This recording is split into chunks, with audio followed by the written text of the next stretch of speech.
For those of you who know the Geary family, you'll know that, if I do say so myself, we do have quite a lot of redeeming qualities. We're quite nice people. Unfortunately, one of these is not expressing one's feelings towards each other. Now sure, we can emote beautifully in poetry and music and arts and prose to other people, but when it comes to each other, not so much. Now, don't get me wrong, this doesn't mean that we don't feel anything for each other, we don't love each other. And it doesn't mean that we're emotionally stunted people. As I said, we can emote beautifully to others. It's just when it comes to each other, there's just something there that stops us. It feels stupid for some reason, and it shouldn't. In my Christmas jumper, that's Santa Claus in the chimney. And I'm going to make them express themselves. I'm gonna get that barrier, I'm gonna smash it, I'm gonna move it out of the way, and I'm gonna use the medium of a camera to do that. So we can all tell each other how we feel without directly telling each other how we feel, and not feeling as stupid about it. Like I said, it's absurd because we're very happy to get down on one knee and express our feelings to others, but for each other it just doesn't seem that easy. So this is the easy way to do it, and this is a mini Geary documentary. So without further ado, this is the Gearys of Redhall Drive. Hello, my name's Matt Geary. My name is Anthea Geary. My name is Tim Geary. My name is Emma Geary. My name is Michael Geary.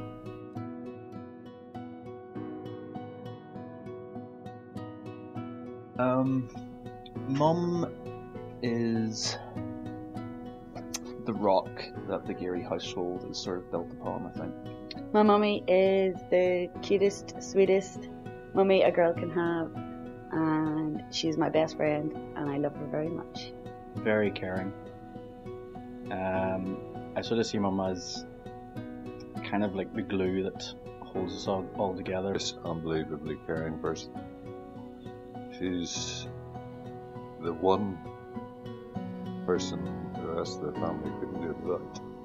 Because she does everything she can for everybody else and not herself.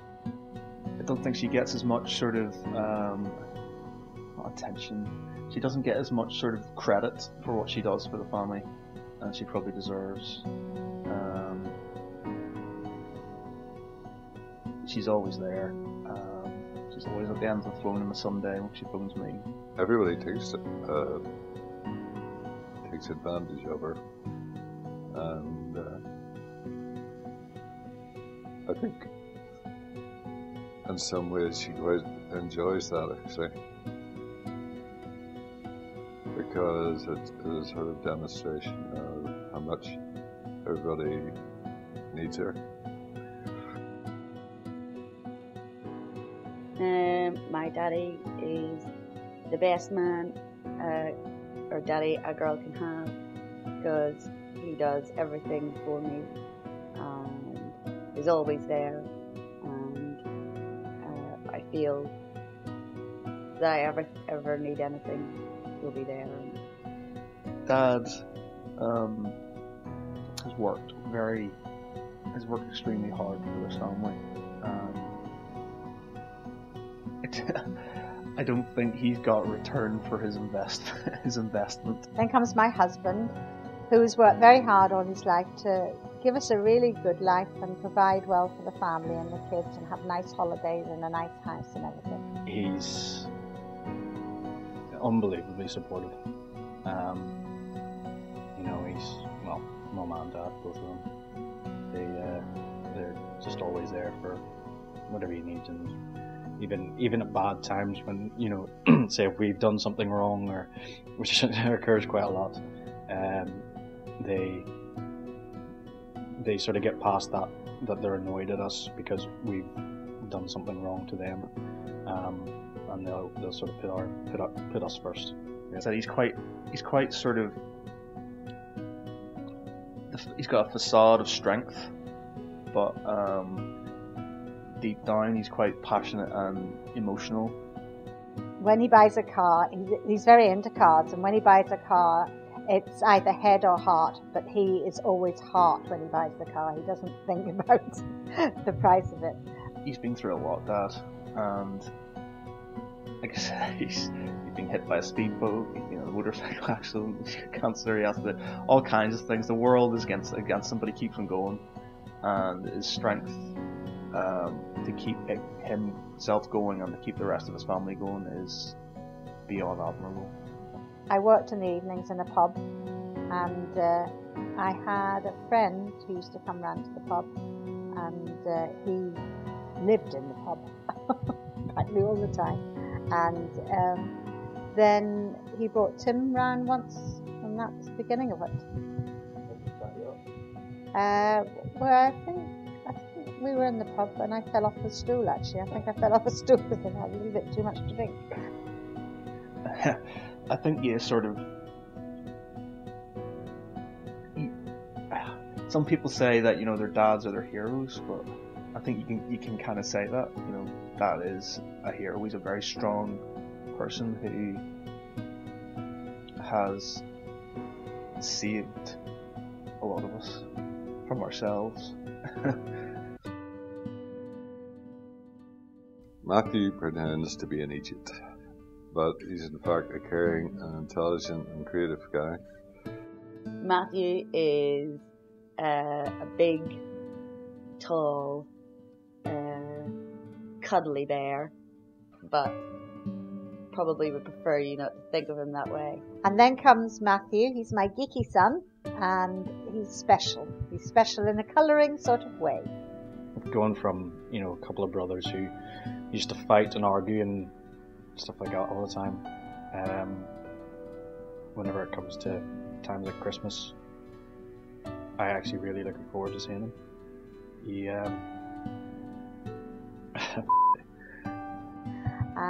he's very into photography and geek pride and his band. He's a big old geek, but I love that in him. And he's very caring and soft at heart. And I love him very much. He's a I just didn't see this one actually. His ability, remarkable ability to lead and encourage other people. I mean, I could not believe that he persuaded his band from Belfast to move to Manchester of all places. I mean, how did he do that? And then he's got this bunch of geeks that work for Geek Pride for no money. And that to me is personal leadership, which came from nowhere. I think at one point we all sort of grew up and all realised that family is the most important thing. And he, I think, sort of carries that most out of a lot of us. You know, there's certain things that have happened in any of our lives, me, Mum, Dad, or Emma, and he's always been there. Out of all my children, I thought that he would be the one that would stay in Ireland, but he's gone and lives over in Manchester, so I don't see him very much, and I miss not seeing him. And I love him as well. He's so driven. He's got so much going on, and he seems to manage it really well. And I don't know how he does it. So much ambition and interest in everything that he does, and it's not to the point where he's like, oh well, I'll give this a go and try it out. And he does something, he does it to, you know, minute detail. Again, it's a very, large part of my admire, because I tend to have the thing where you've got a lot of interests and try a lot of things, and variety is the spice of life and everything like that. But I tend to try things for a little bit and then move on to the next one, because he takes a lot of interest in everything that he does.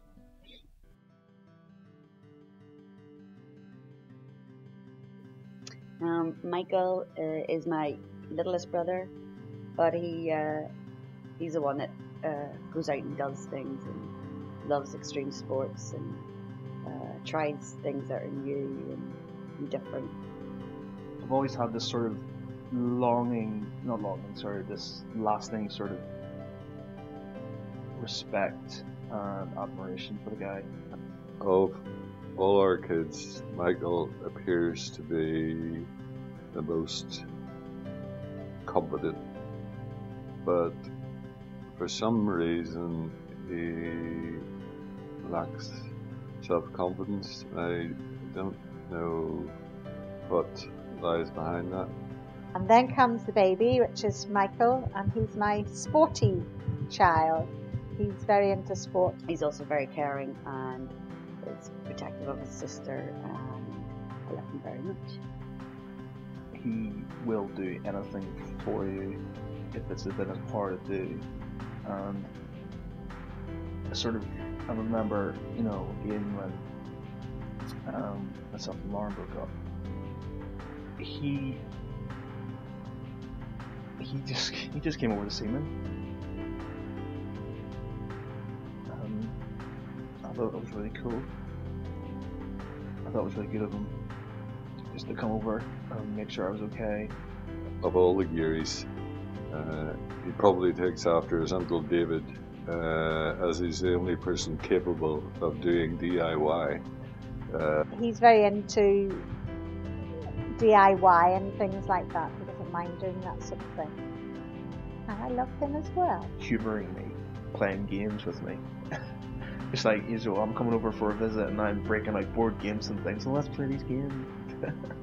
He just does it, and there's no real thought to sort of, I can't be arsed. It's just, he's doing it for his brother. Is also the person that you want to have with you on a safari, as he can navigate by ESP and doesn't require sat navigate. And also, it's a bit sickening because he's the only one that doesn't have to diet in the family. We all have to diet, and he doesn't have to diet. He's one of my best friends, and he's one of the main reasons I enjoy coming home. I love my family, but I love seeing my brother. He's a funny guy. I think all the sort of funny moments we get in this family are sort of kind of stem from him, or it's him or my mother, and they're sort of, that's because that's his character, he's just a funny, likeable guy. Emma's my only daughter, and she does artwork for Anna Kitty, and she's not only my daughter, she's my best friend. She's creative, but she's insecure, and is too much of a perfectionist for her own good. Her talent is just, she's so talented. She's such a talented girl, and I don't think she knows that, or I think deep down she knows she can do something, but she's scared that she might get rejected. Her artwork is fantastic, and how she even starts it to get to where she is now on her own is a trait I wish I had. Emma is a really caring person, but she is not to be messed with. She's frightening if you mess with her. Emma is a character. I think she's one of the strongest characters in this family. She is equally scary and passionate in equal measures. She can be as loving and sort of placid and caring. Wait, don't mess with her. You don't mess with them. It's game over, which I'm sure Sam knows very well. Extremely passionate about her family and what she wants to do with her life, which is one thing that I wish I had. I admire. And she has belatedly developed a good taste in men.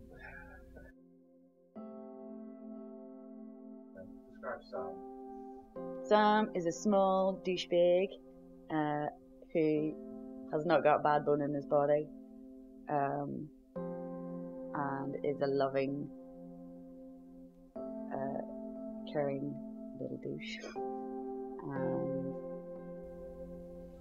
I always thought Emma had really bad taste in men. Really bad taste in men. I mean, there were some horrors.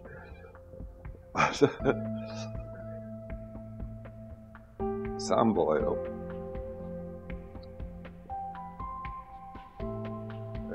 is just remarkable. He's a really good guy. Describe Sam and how he fits up with him. He deserves a medal. To the throne, the Geary throne. In these years, there's been girlfriends and boyfriends who have come and gone, and I think Sam stuck the test of time, and to his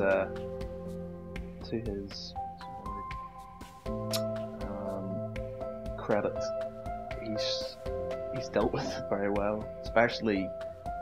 Like I said, Emma's a strong character. He has always actually been one of the most genuine and nice guys I've met. To actually fit into our family is an achievement in himself, and to get my dad's recognition, Tom. He's a remarkable guy with a tolerance of my daughter which supersedes anything that any man should be forced to endure. I actually couldn't hope for anybody better for Emma. Like I said, Emma's a strong character, and he seems to be able to sort of level her out. He's quite mellow. He's quite a mellow guy, and so he just takes it as it comes. It just is what it is with Sam. And I think out of all of her boyfriends, out of all of Emma's boyfriends, and she's had some interesting boyfriends in her life. Sam's definitely one that I respect a lot, and I've got a lot of time for. Yeah, I mean, he's absolutely fantastic. He's so easy to get on with. He makes Emma happy most of the time. But she's hard to please, let's face it. Yeah, I do miss him. Though it's kind of nice because I get to sleep. He is the worst sleeper. He snores like mad, and for such a small person, takes up most of the bed. So when he's away, I enjoy my sleep. Otherwise, and that my house is tidy. But otherwise, I miss him very much.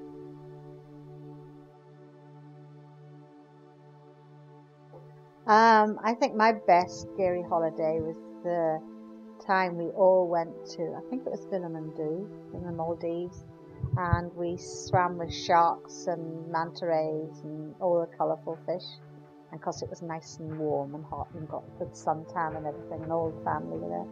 So I think that, to me, that was the best family holiday.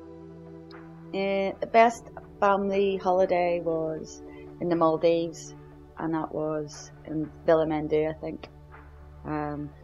Like Mum says, I think because of the swimming with the manta rays, that we're all there. Cub and Crystal, and Articulate, having games of Articulate every evening, and that was just lovely. Is any of the Maldives holidays that all the kids went on, and also where Sam went on? They were just very relaxing, chilled out, lovely place, no hassle, and just great family holidays. It's a beautiful environment. Maldives, I've always thought was brilliant. One time in particular when we all went swimming with the manta rays. Now I think,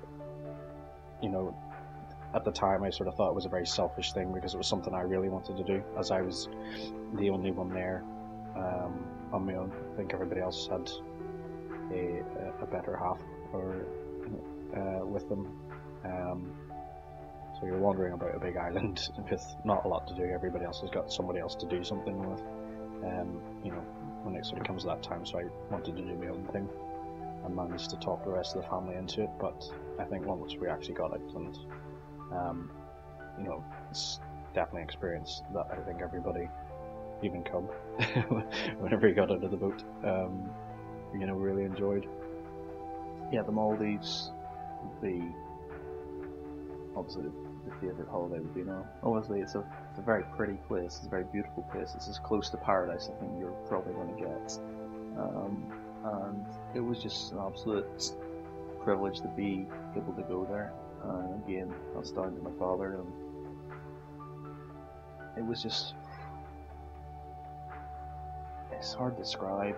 When you've got everything in your life in this one place, you've got your family there, and you've got this beautiful setting with white sand and blue turquoise ocean, and people you love with you. It couldn't be any better. It was just perfect. We're a family of animal lovers.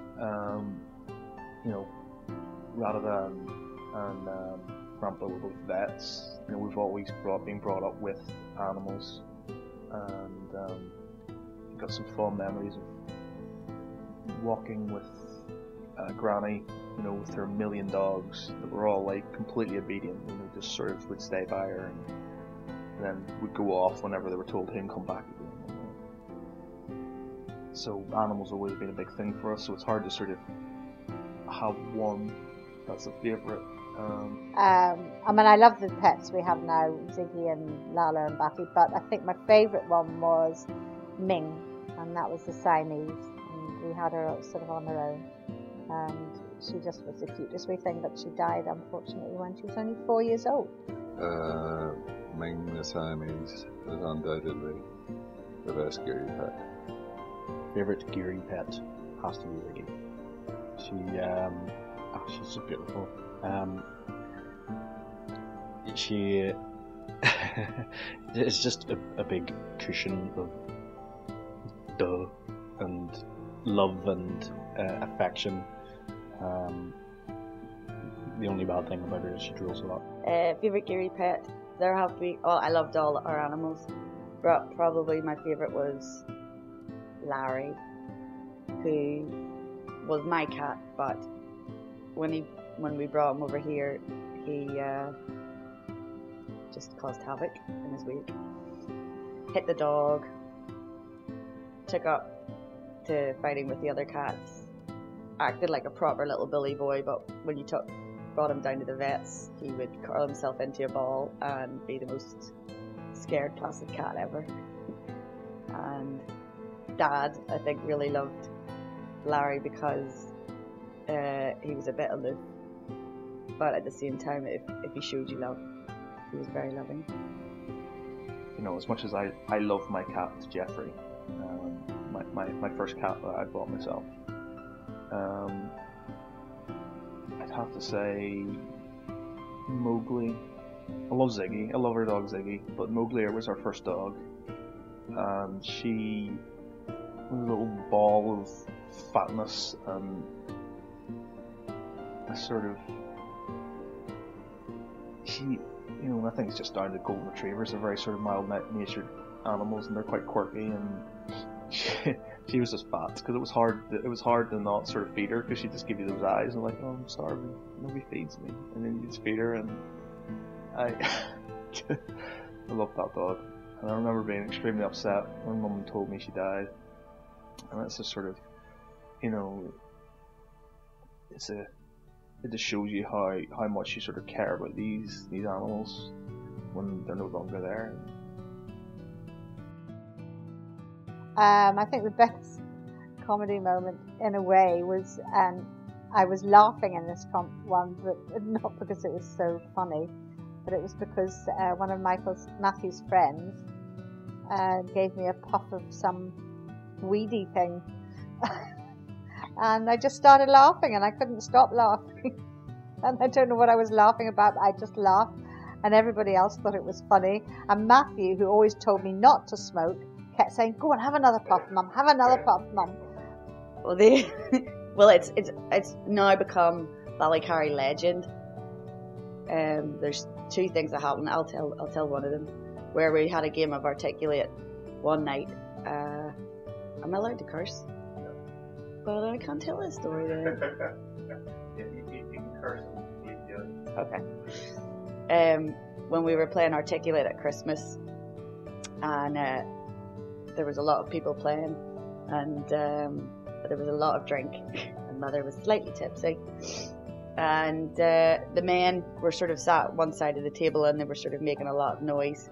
And I sort of thought I would maybe make it a tradition that Mum say a curse word every Christmas.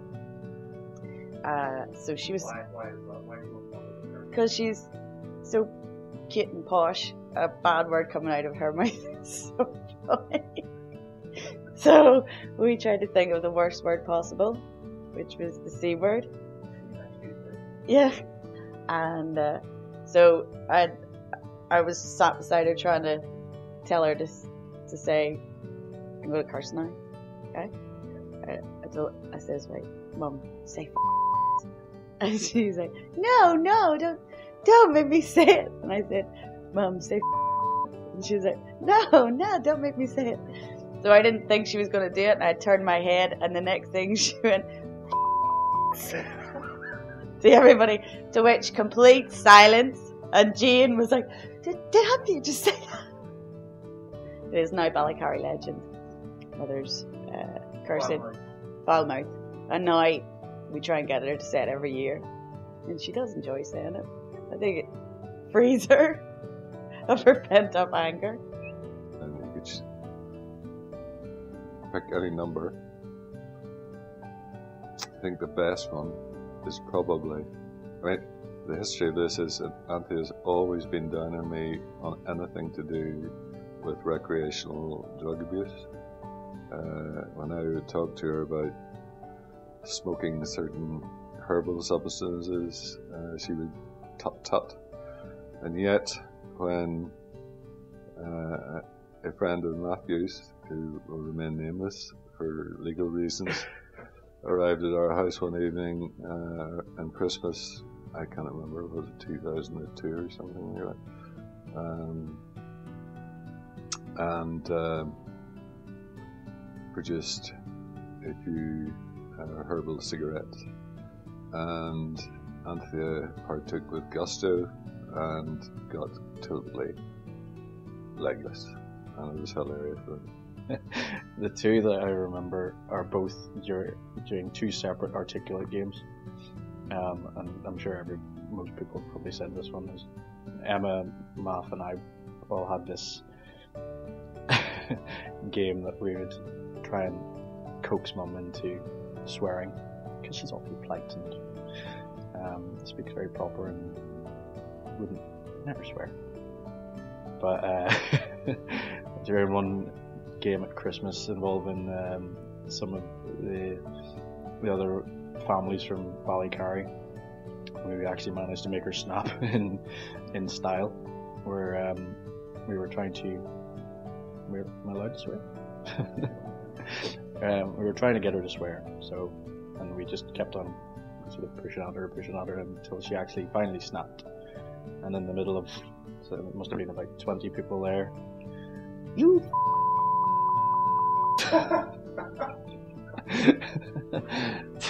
to which I think some of the Ballycarry people's faces, jaws just hit the floor in pure astonishment at what potty mouth had just come out. Probably it's going to be an articulate moment of some sort, because obviously we play games every Christmas with the family, and we play Articulate. It's like a tradition now. We play this every year, and there's a crown champion by the end of the year, and we started getting other families involved now, and it's not the moment. It's just the way she acts when she's sort of like, you know, we're all very competitive people in this family. You know, we want to win, and Mum's kind of like the booby prize when you get her in your team, and it's not because she's not intelligent. It's because she takes her time in a timed game, and you're just sitting there, and she's going. She'll take the card and she'll pick it up. She'll go, oh right, and she'll look at it for a while, and she's like, and you're like, come on, and she's like, a little bit, and you're just sitting there going, what? And she's like, where's Bob Marley come from? Jamaica. No, where's he come from? Jamaica. Where'd he come from? Jamaica. And then he's like, London? I was like, Mum, see you later, mate. Memorable Geary moments, or any Geary Christmas, frankly. I always look forward to them. It's just an event.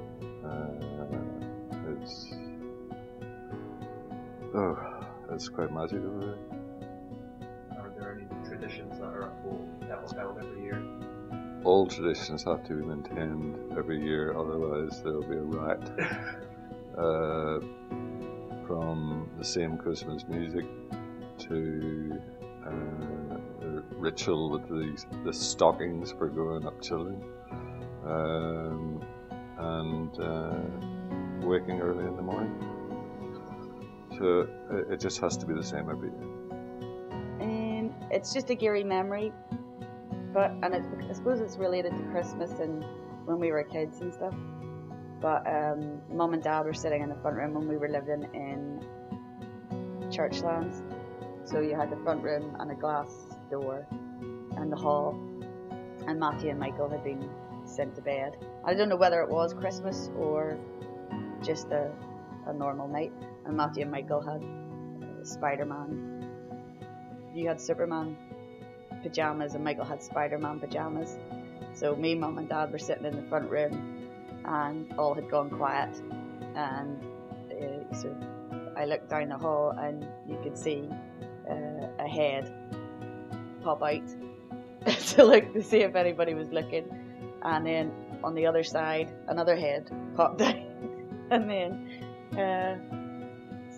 somebody took a run and jumped, thinking that the higher they jumped across the hall that nobody would see them. But it was just that shit. In my head, it's great. What encapsulates the Geary sort of passion and love for each other is sort of during times of tragedy or times of sort of, you know, need, and shows you how strongly you feel for somebody. And like Michael said about when Dad got hit by the boat in Greece, he's not had a good time. He's not had a good time with it. But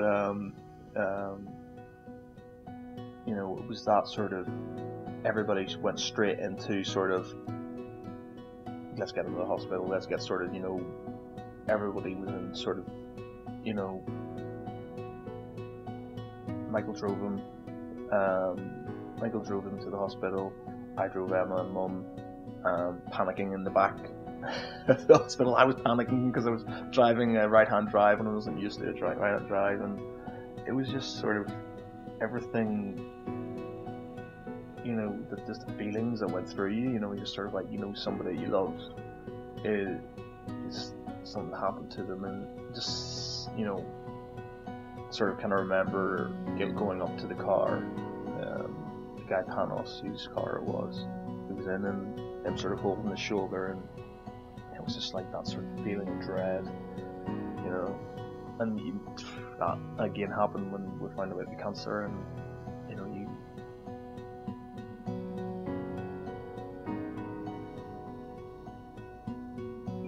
just get this sinking feeling, and it just shows you how the problem we have as a family is we cannot sort of say to each other directly. It's easier this way because we're not saying it to each other, we're saying it to a camera. You know, so you can be honest without feeling like a douche. But I think deep down you know that you care for somebody when sort of something wrong happens, and you know, and the support you get from it. Like I said, when me and Lauren broke up, or when Dad had the accident, or again when Dad found out about the cancer and stuff, you just feel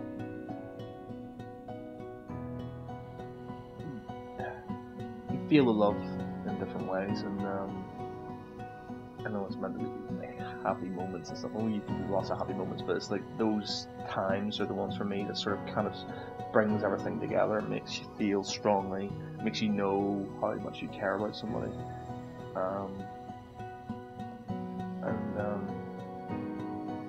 makes you appreciate them a bit more.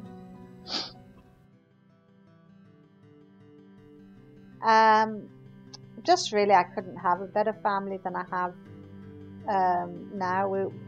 We're all friends with each other. We all like being together, and although we're not all together all the time, but it's just nice, and I love them all. And I feel a bit weak. Despite appearances to the contrary, I love you all. You ever taught me the remarkable pleasure to be obtained from caring about others. I may be selfish and self-centered now, but you should have seen me before you lot came around. Thanks. If I'm honest, like every Christmas comes around, and say a month or two before, we sit down and have Christmas dinner and things like that, I always think to myself, this year I'm gonna do a toast. I'm gonna stand up in front of the family and say exactly what I think, and you know how much I appreciate what everyone's done. I know Mum used to always say that we never thank, which is probably true. So I suppose really for all the ups and downs that we've ever had in our family, every single, you know, when it comes to a sort of bad time in any of our lives, everyone else does rally together and pull together whenever they need it. Mum and Dad have given us more than we could ever repay, and I just want to say thank you. Yeah, message for the family. I'm going to try and not blub through this. I love you. I love you all.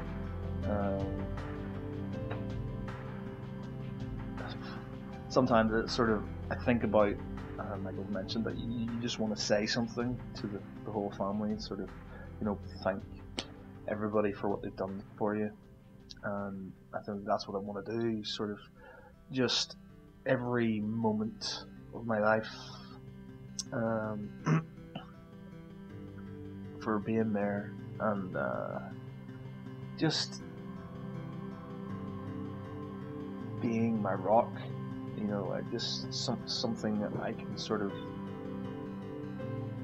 a constant in my life, because everything sort of gone up and down, you know, losing jobs and losing fiancés, and you know, generally being with money and stuff like that, and being a bit of a mess recently. The family's been a massive thing for me, and I even enjoy Mother's weekly call on a Sunday.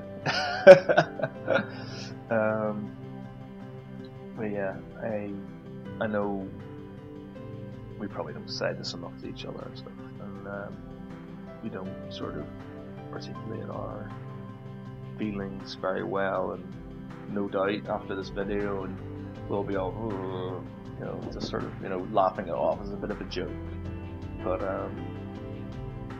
you're one of the best families anybody could have, and are not perfect, but they're perfect to me, and they make me feel warm, make me feel loved, make me feel strong, and you make me feel confident, and I'm lucky to have you. I can't actually say it. I love my family very much, and if anything happened to them, it would be the worst thing ever. And I can't do it. In a hall of red, there lived the Gearys. Not a nasty, dirty, wet place, filled with ends of worms and oozy smells, nor yet a dry, bare, sandy hole with nothing in it to sit down on or to eat. It was a Geary house, and that meant comfort.